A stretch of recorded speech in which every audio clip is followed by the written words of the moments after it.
বেঁচে থাকা বিশাল বিলাসিতা, বেঁচে থাকা এমন বিলাসিতা, বেঁচে থাকা আল্লাহর এমন নিয়ামত যে মানুষ সুবহানাল্লাহ বললে আসমান আর জমিনের খালি জায়গাটা নেকিতে পরিপূর্ণ হয়।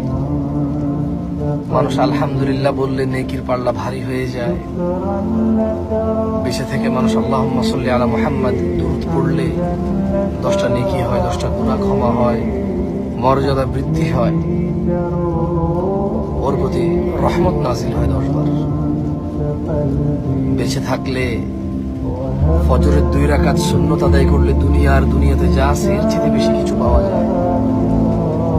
বেঁচে থাকলে ফজরে 2, জোহরে 6, মাগরিবে 2, ইশায় 2, মোট 12 রাকাত সুন্নতে মুআক্কাদা পড়লে আল্লাহ সুবহানাহু ওয়া তাআলা জান্নাতে ঘর তৈরি করবে। যে ব্যক্তি প্রতিদিন 12 রাকাত সুন্নত আদায় করবে তার জন্য আল্লাহ একটা করে ঘর নির্মাণ করবে। সুবহানাল্লাহ।